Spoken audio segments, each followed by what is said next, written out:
আসসালামু আলাইকুম ওয়া রাহমাতুল্লাহি ওয়া বারাকাতুহু। প্রশ্নোত্তর তাওহীদে আজকে সর্বপ্রথম প্রশ্নটি হলো, তাওহীদের কিছু ফজিলত বর্ণনা করুন। সুন্দর প্রশ্ন। তাওহীদের কিছু ফজিলত। এক নাম্বার, যে তাওহীদ বা একত্ববাদ বজায় রাখবে, তাওহীদ বা একত্ববাদ বজায় রাখবে, সে অন্য অন্য দোষ কুটির কারণে দোজখে গেলেও কোটি অনুযায়ী শাস্তি ভোগের পর তা থেকে বেরিয়ে আসতে সক্ষম হবে।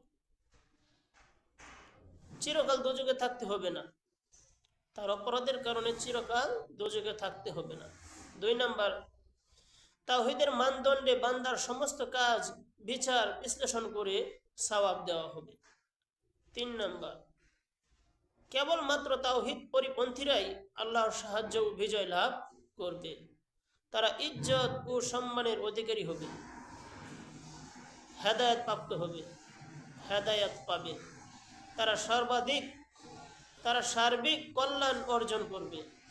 আল্লাহর সন্তুষ্টির সাথে তাদের তত্ত্বাবধান করবে, আল্লাহর সন্তুষ্টির সাথে তাদের তত্ত্বাবধান করবে।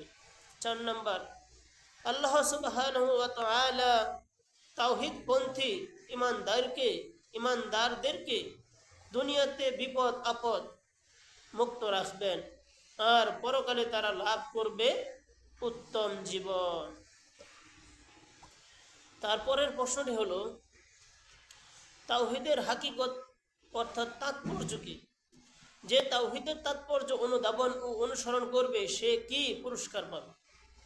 যে ব্যক্তি তাওহীদের তাৎপর্য অনুসরণ করবে, অনুধাবন করবে, সে কি পুরস্কার পাবে? উত্তর, সর্বপ্রকার শিরক, বিদআত, কুসংস্কার, মন গড়া কথা কাহিনী ও পাপাচার মুক্ত নির্মল দর্শনের নামই তাওহীদ বা একত্ববাদ।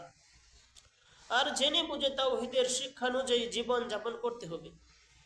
যে তাওহীদের শিক্ষা ও তাৎপর্য বাস্তবায়ন করলো, সে বিনা হিসেবে জান্নাতে প্রবেশ করবে। সুবহানাল্লাহ। এবং তাকে কোনো শাস্তি পেতে হবে না, তাকে কোনো শাস্তিও দেওয়া হবে না। আলহামদুলিল্লাহ। আল্লাহ রাব্বুল আলামিন আমাদেরকে এই আমলগুলো করার তৌফিক দান করুন। তারপরের প্রশ্নটি হলো, ইন্না ইব্রাহিম কানা উম্মাতান কানিতাল লিল্লাহি হানিফা ওয়া লাম ইয়াকু মিনাল মুশরিকিন। এই আয়াতের ব্যাখ্যা করুন এবং উম্মাতান, কানিতান, হানিফান এই শব্দগুলোর ভাবার্থ কি? মাশাআল্লাহ, অনেক চমৎকার একটি প্রশ্ন এসেছে। সংক্ষিপ্তভাবে আমি প্রশ্নটির উত্তর দেওয়ার চেষ্টা করবো। মা তাওফিক ইল্লা বিল্লাহ।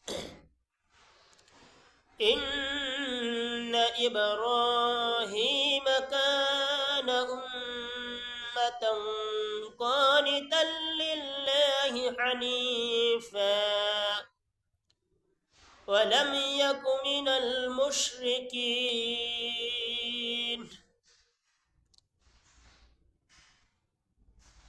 উত্তরটি হলো,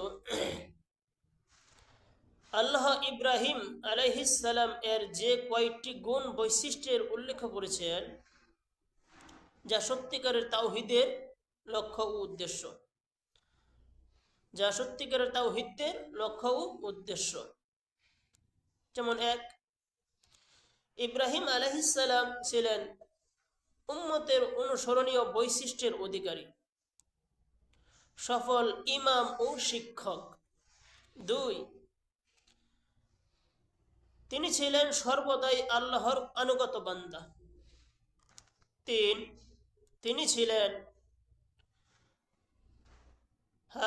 হানিফান, তিনি ছিলেন হানিফান অর্থাৎ একনিষ্ঠ আল্লাহমুখী এবং আল্লাহর পরিপন্থী সব কিছুই বর্জনকারী।